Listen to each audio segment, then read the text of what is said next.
Bom, gurizada, vamos para a segunda parte então essa nossa segunda semana da APNP, né? História do surgimento das sociedades liberais aos primórdios da Primeira Guerra Mundial.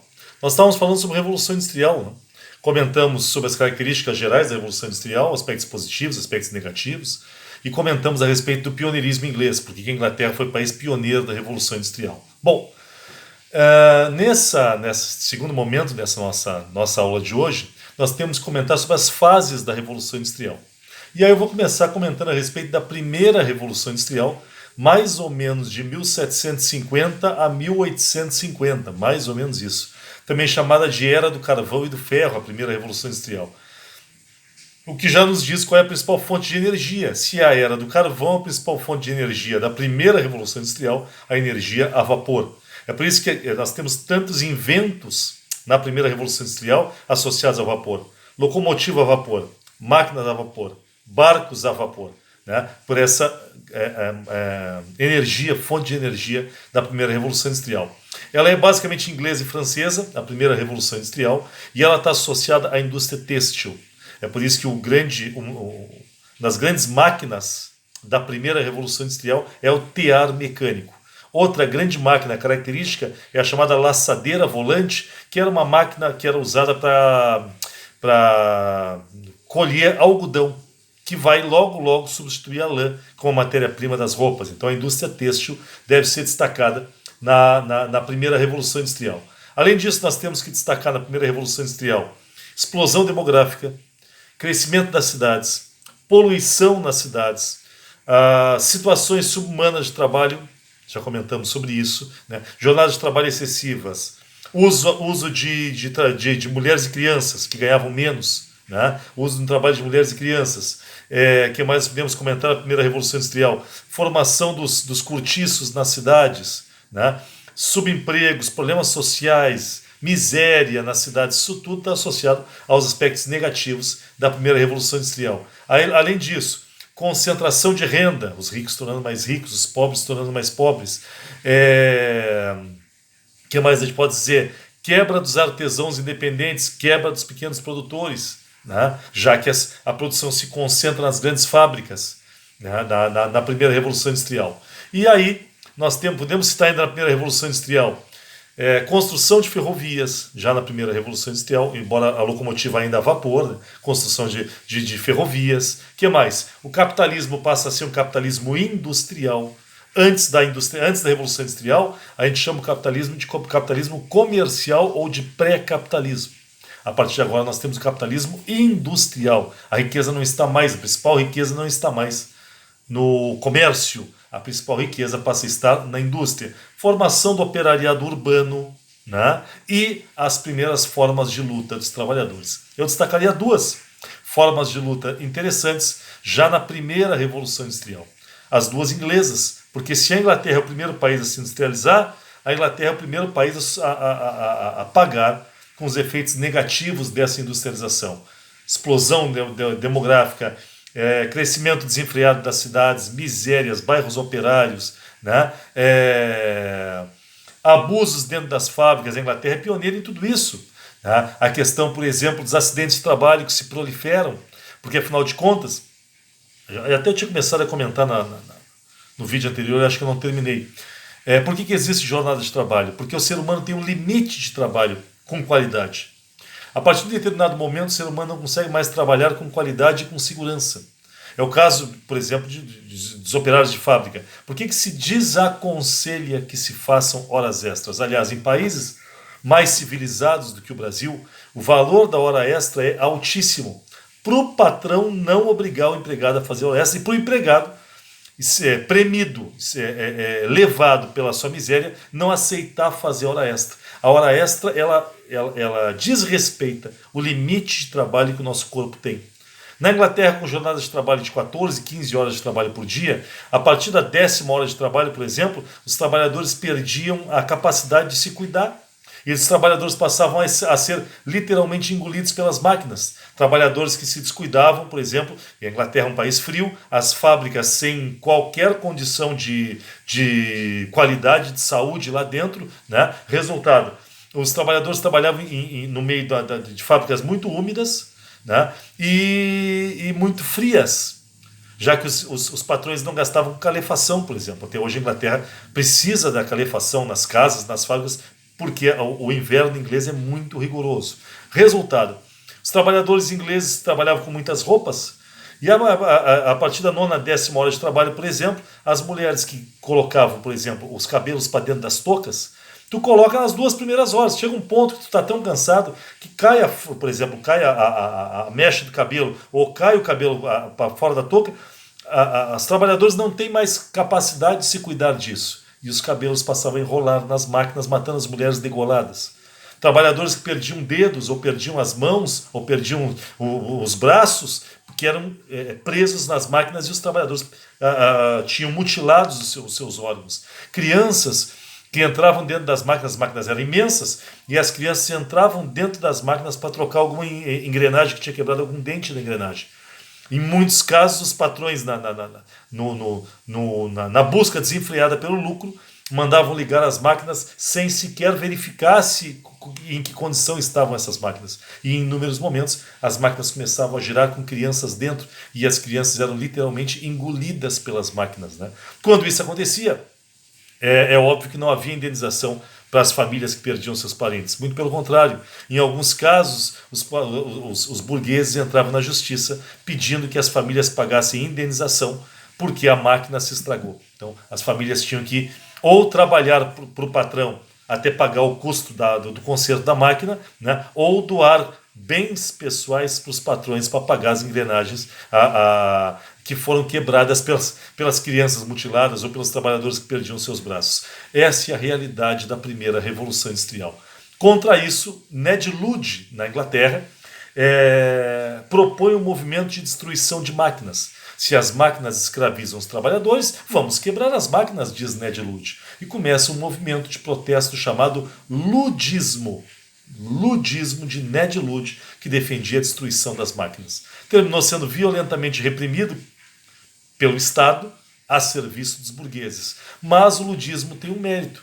Foi graças aos protestos que se mostrou pela primeira vez para a sociedade geral, né, não só da Inglaterra, mas de fora da Inglaterra também, de que nem todos estavam incluídos ou inseridos dentro da maravilha modernizadora da industrialização.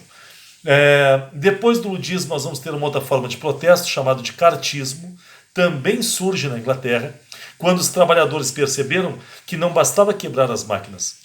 A culpa não era das máquinas, a culpa era dos burgueses donos das máquinas. Então surge um movimento para exigir direitos trabalhistas mínimos, que deveriam ser estabelecidas em cartas assinadas e comprometidas pelos patrões. Aí um movimento chamado de cartismo.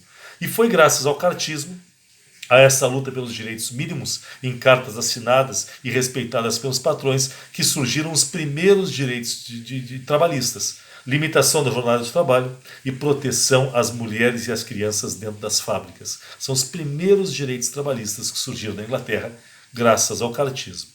De 1850 em diante, nós saímos da primeira e entramos na segunda Revolução Industrial. E aí eu vou recomendar que vocês vejam.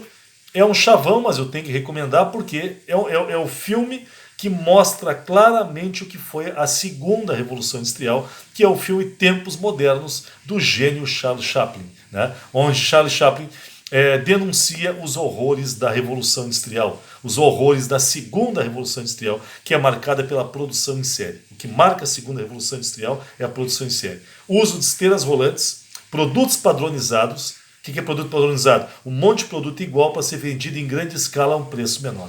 Esteiras rolantes, produtos padronizados. Isso é a segunda Revolução Industrial. Também chamada de Era do Aço e da Eletricidade. Se é Era do Aço e da Eletricidade, é sinal de que surgiu uma nova fonte de energia. A principal fonte de energia não é mais o carvão. A partir de 1850, a principal fonte de energia é a energia elétrica, junto a uma outra fonte de energia descoberta na segunda Revolução Industrial e que vai causar um mal medonho, até hoje causa, para o meio ambiente, o petróleo. E os derivados do petróleo, que passam a ser fundamentais para a segunda Revolução Industrial. Ela é chamada então de Era do Aço e da Eletricidade, e ela é marcada pela difusão da industrialização. A industrialização sai da Inglaterra e da França e chega a Estados Unidos, Japão, Rússia Itália e Alemanha. Essas são junto à Holanda e Bélgica. Então, nós temos 8, 9 novas potências industriais na segunda Revolução Industrial. Tá? Além disso, nós temos na segunda Revolução Industrial não só a questão da indústria têxtil da primeira Revolução Industrial. Agora nós temos, graças ao petróleo, por exemplo, o avanço da indústria petroquímica, o avanço da indústria química na segunda Revolução Industrial. Os sintéticos, os derivados do petróleo, o plástico. Segunda Revolução Industrial é a revolução do plástico. Além disso, a indústria dos transportes, com a questão dos aviões, dos automóveis. Na segunda Revolução Industrial nós temos o Fordismo. Na segunda Revolução Industrial nós temos Alberto Santos Dumont e a sua invenção maravilhosa dos aviões. Essa é a segunda Revolução Industrial. Além disso, nós trocamos o nome da forma nós trocamos o nome do capitalismo. Se na primeira Revolução Industrial a gente chamou o capitalismo de capitalismo industrial, na segunda Revolução Industrial a gente vai chamar o capitalismo de capitalismo financeiro ou capitalismo monopolista. Porque agora a riqueza não está mais nas indústrias, a riqueza está nos bancos e está nos grandes conglomerados internacionais. Esse é o período pré-Primeira Guerra Mundial. Né? É essa segunda Revolução Industrial que vai gerar a chamada Belle Époque, o período de otimismo e esperança dos europeus e dos estadunidenses com a prosperidade universal, que era construída às custas da exploração sobre 2 continentes em especial, Ásia e África. Para que a Europa e os Estados Unidos e o Japão fossem prósperos, foi preciso a exploração sobre a Ásia e a África num processo que a gente chama de imperialismo ou neocolonialismo. Imperialismo ou neocolonialismo estão associados à segunda Revolução Industrial. O que foram o imperialismo ou o neocolonialismo? O imperialismo ou neocolonialismo foram a partilha, a divisão da Ásia e da África entre as potências industriais em busca de matéria-prima para as fábricas, mão de obra barata para trabalhar nas fábricas e gerar produto barato, mercados consumidores para os produtos industriais e locais para aplicar o lucro, já que os burgueses estavam ganhando muito dinheiro e queriam aplicar seu lucro em ilhas de prosperidade. Em busca de matéria-prima, mão de obra barata, mercados consumidores e locais para aplicar o lucro, os países industrializados vão partilhar o continente africano e o continente asiático, entre eles, num processo chamado de imperialismo ou neocolonialismo, que tem a ver com a segunda Revolução Industrial. Além disso, nós temos que destacar na segunda Revolução Industrial também os métodos de aumento de produção, de dinamização da produção. Eu destacaria 2, o Fordismo e o Taylorismo. Os 2 são da segunda Revolução Industrial. Fordismo, Henry Ford, produção em série, uso de esteiras rolantes, produtos padronizados. Qual é o símbolo do Henry Ford? Os automóveis, os Ford T. Né? Automóveis todos iguais, produzidos em esteiras rolantes, que eram produzidos em grande quantidade, todos padronizados. Porque como se produzia em grande quantidade com produtos padronizados, se conseguia produzir o automóvel a um preço baixo. O que possibilitava, que era o sonho dito de Henry Ford, que os próprios empregados de Ford tivessem automóveis. Ou seja, o sonho de Ford é produzir automóveis tão baratos a ponto de que os empregados possam adquirir o que eles mesmos estão produzindo. É o Fordismo. Quanto a Taylorismo, o Taylorismo está associado a um pensador, a um economista chamado Frederick Taylor, que em 1911 escreveu o livro Princípios da Administração Científica. E nesse livro, o que o Taylor faz é fazer um estudo sobre os trabalhadores. Taylor vai elaborar um método buscando que o trabalhador gere cada vez mais lucro num espaço de tempo cada vez menor. É o que a gente chama de... Quer dizer, o Karl Marx, ao estudar o capitalismo, ao estudar a Revolução Industrial, Marx vai chamar isso de mais-valia. A diferença entre o que o empregado gera de lucro para o patrão e o que ele recebe como salário. Qual era a estratégia por trás de Taylor? Fazer o trabalhador trabalhar cada vez mais por um salário que era o mesmo, aumentar a capacidade produtiva dos trabalhadores. Então o Taylor, por exemplo, ele estudava tudo que o trabalhador fazia e que não era lucrativo. Taylor, por exemplo, percebia que o trabalhador tinha que ter as ferramentas perto dele, para não ter que estar se deslocando para pegar uma ferramenta e perdendo tempo. Taylor vai desenvolver métodos onde o trabalhador vai ser quase um robô. Ele vai estudar para que o trabalhador faça o máximo de atividades com o mínimo de ações. Né? Com isso, o trabalhador rende cada vez mais, se dispersando do trabalho cada vez menos. Essa é a ideia de Taylor. Né? Ele vai organizar o processo produtivo. Em especial, ele vai organizar o trabalhador e elaborar métodos científicos de aumento da produção dos trabalhadores. Isso é o Taylorismo. Vejam que é produção, produção, produção, produção, produção, produção. Estamos falando de produção. Ford com Fordismo, Taylor com Taylorismo. E por trás disso surge uma necessidade. Por trás dessa produção cada vez maior surge uma necessidade. Tinha que achar gente para consumir tudo isso. Porque tu não pode produzir desenfreadamente sem ter quem consuma. E aí, inclusive, ocorre na segunda Revolução Industrial uma coisa que eu adoro estudar e que nós, nas aulas de história, não costumamos pensar. Junto com a segunda Revolução Industrial, ocorreu a Revolução Propagandística. Junto à segunda Revolução Industrial, nós tivemos uma revolução na forma de vender produtos. E a propaganda ganha força na segunda Revolução Industrial. Né? É aquela questão... Por que nós trocamos tantas vezes de celular? Não é porque nós precisamos. Nós não precisaríamos trocar o celular. Mas nós temos uma propaganda que faz com que a gente queira consumir. A propaganda está a favor da indústria. Porque, afinal de contas, se produzem mais celulares por ano do que as pessoas precisariam comprar. Então, o que a propaganda faz? Ela faz com que a gente queira comprar este produto. Tá? E nós passamos a ser acumuladores. Né? Isso faz parte do processo industrial. Nós passamos a ser acumuladores porque as fábricas precisam vender. Mais do que acumuladores, nós passamos a trocar nossos produtos o tempo inteiro. É aquela questão dos automóveis. No início, qual era a propaganda de fora? Cada família tem que ter seu automóvel. Aí cada família dos Estados Unidos passou a ter seu automóvel. Qual passou a ser a propaganda? Cada jovem tem que ter seu automóvel para não depender de seus pais. E aí surge o segundo carro da família, né? O do jovem. Quando os jovens passaram a ter automóvel, surgiu a questão feminina. As mulheres não podem depender dos homens, a mulher tem que ter a sua autonomia. A mulher tem que ter o seu automóvel. E aí nós passamos a ter o automóvel vendido para mulheres. E aí tu passa a adequar o produto para vender para esses nichos. Então tu vai ter adequações no automóvel que vão tornar o automóvel mais atrativo para as mulheres. Alterações no automóvel que vão tornar o automóvel mais atrativo para os jovens. E assim o mercado de produção faz com que surja um consumo.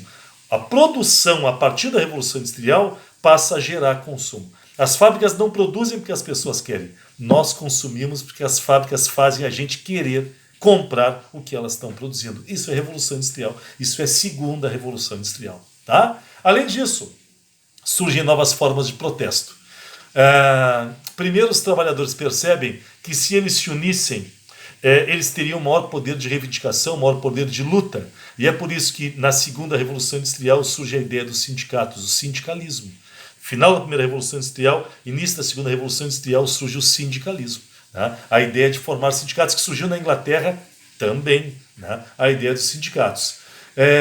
Com Robert Owen, o inglês que cria as trade unions, que são as primeiras organizações sindicais. Depois vai surgir um grupo de franceses e ingleses que vão defender que quebrar máquinas não é o suficiente. Ludismo. Lutar por direitos estabelecidos pelos patrões também não é o suficiente. Cartismo. Unir os trabalhadores também não é suficiente. Sindicalismo. É preciso que os trabalhadores tomem o poder. E aí surge o chamado socialismo utópico. Né? Muito forte na França, o socialismo utópico. Qual é a ideia dos socialistas utópicos? Por que eles são chamados assim? Os utópicos, eles vão fazer uma crítica romântica à industrialização. Eles fazem uma crítica à industrialização, aos aspectos negativos da industrialização. Eles descrevem a situação dos trabalhadores, mas os utópicos não conseguem pensar mecanismos efetivos de transformação social.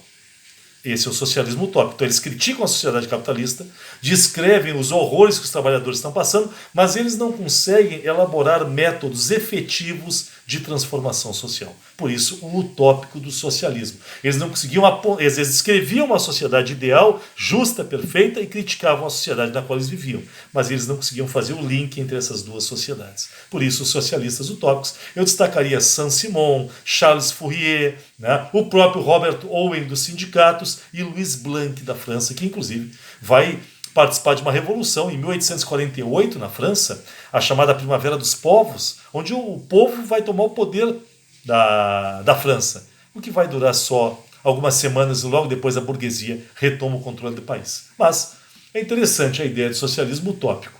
Depois, dois alemães vão fazer o que os socialistas utópicos não conseguiram. Dois alemães, Karl Marx e Friedrich Engels, vão conseguir estudar cientificamente a tomada do poder pelo povo e vão propor mecanismos para o povo tomar o poder. Nós temos então o socialismo científico, também chamado de marxismo, né? Dois gênios extraordinários do século XIX. O século XIX é o século da ciência, tudo no século XIX é ciência. A análise da sociedade é ciência, surge a sociologia no século XIX. A análise da mente humana é ciência. Freud é do século XIX, a psicanálise surgiu no século XIX. Né? Que mais nós podemos citar que é ciência? A própria religião é ciência no século XIX. Allan Kardec viveu no século XIX. E o espiritismo se diz uma ciência porque o século XIX é o século da ciência. Então tu não pode ter uma religião surgindo no século XIX. Tu diz que surge o estudo da fé, o espiritismo. E Marx e Engels estudam cientificamente o povo, o capitalismo, a burguesia, os proletários, e Marx então descreve como o povo vai tomar o poder, e para Marx o povo vai tomar o poder. Porque segundo Marx, o capitalismo é contraditório. E o capitalismo ele vai se autodestruir. Porque o que Marx diz? O capitalismo é marcado pela acumulação de capitais. Dentro de uma sociedade capitalista, cada vez menos terão mais. Cada vez maior será o número de excluídos. E aí Marx faz uma pergunta simples. Se é cada vez maior o número de excluídos e cada vez menor o número de ricos que acumulam capital, quem é que vai consumir os produtos dos ricos no futuro? E baseado nessa ideia, Marx diz, o capitalismo vai acabar. O capitalismo, claro que Marx defende a ideia de que o capitalismo tem que chegar ao máximo de sua exploração. Quando o capitalismo chegar ao máximo da sua exploração, o capitalismo vai se autodestruir. E então nós iremos começar a construção de uma sociedade mais fraterna. Marx vai defender a ideia de que o mundo perfeito é o comunismo, né? Onde não existirá dinheiro, não existirá classes sociais, não existirá ricos nem pobres, não existirá Estado, não haverá leis, porque nós teremos uma consciência de que nós não precisamos ter mais do que temos e que nós não precisamos trabalhar para ser explorados, nós deveremos trabalhar para que a comunidade como um todo exista.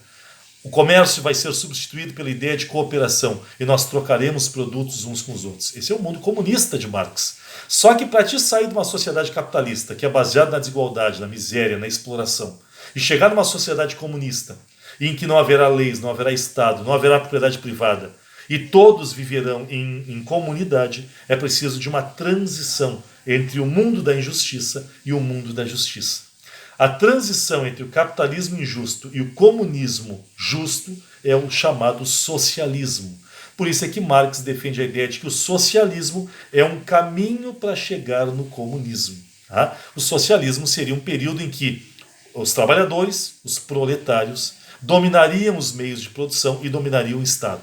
E os proletários, então, usariam o órgão da injustiça, o governo, para igualar as pessoas. O Estado seria usado para combater as desigualdades. O Estado dividiria tudo entre todos. O Estado puniria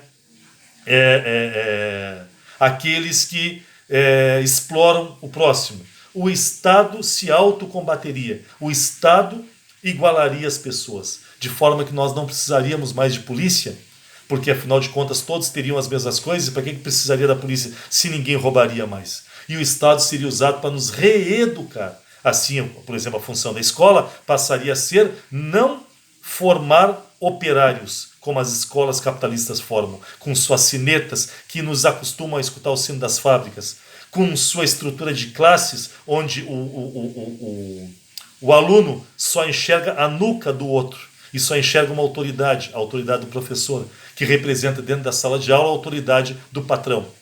As escolas seriam todas modificadas e as escolas nos ensinariam que nós não precisamos ter mais do que precisamos. O mundo deve substituir a primazia do capital pela primazia da coletividade. Essa é a ideia, simplificando da simplificação, a ideia do marxismo, né? De Marx e Engels.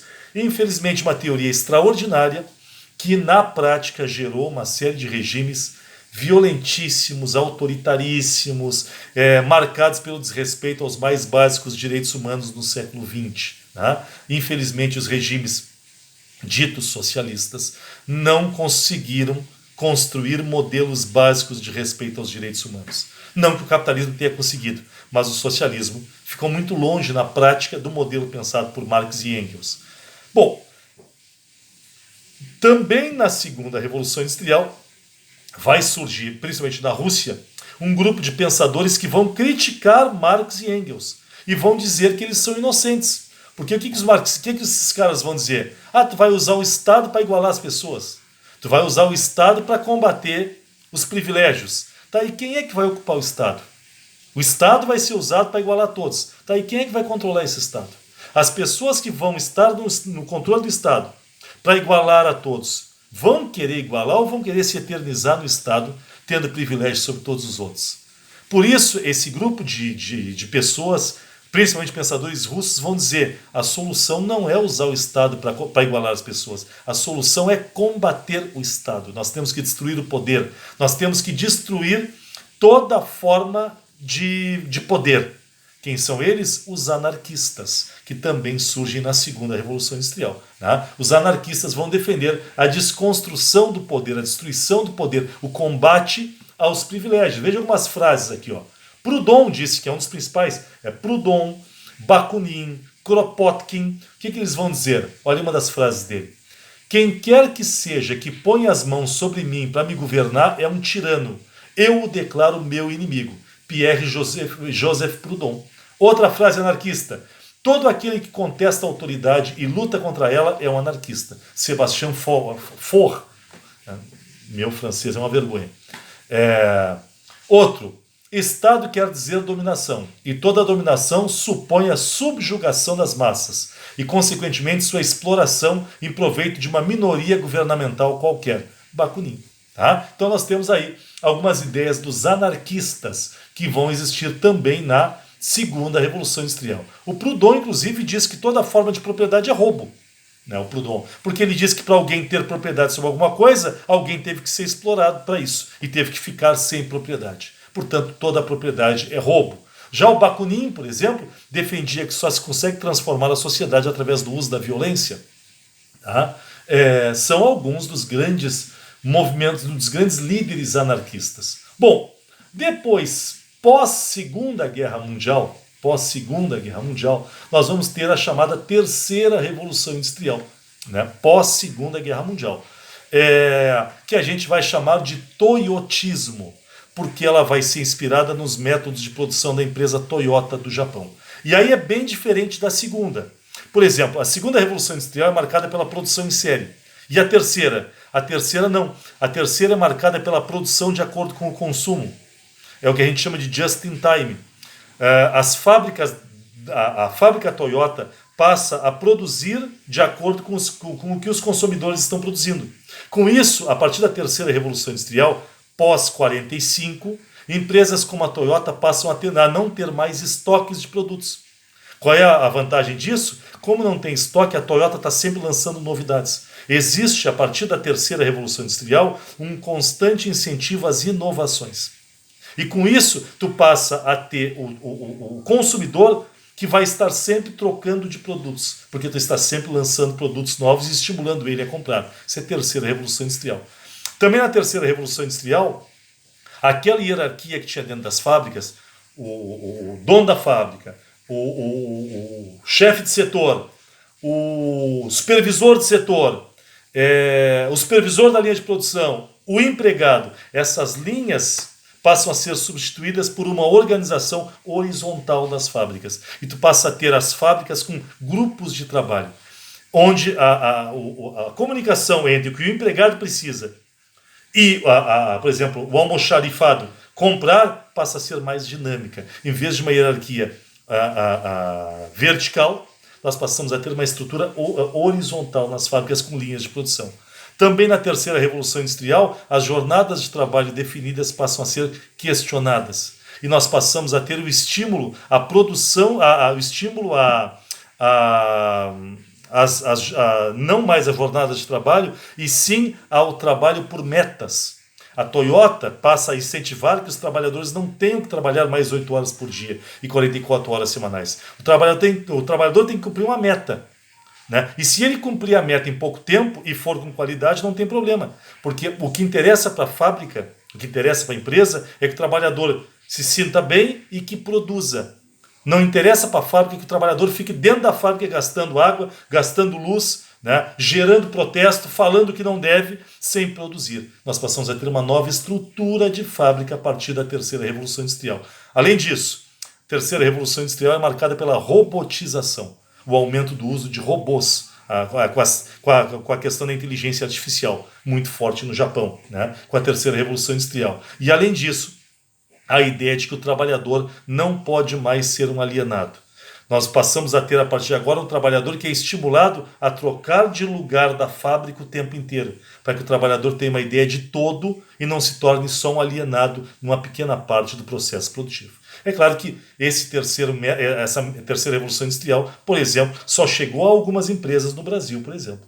A boa parte das empresas brasileiras ainda estão vivendo a segunda revolução industrial. E em alguns casos ainda estamos vivendo a primeira revolução industrial, né? Dentro dos atrasos de um país de terceiro mundo.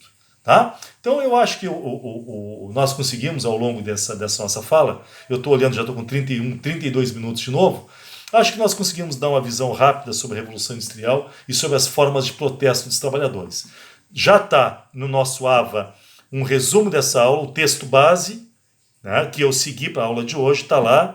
Já tem lá 10 questões de marcar, para quem quiser se preparar para o PAV ou para o Enem, já estão lá também, com gabarito. E também temos lá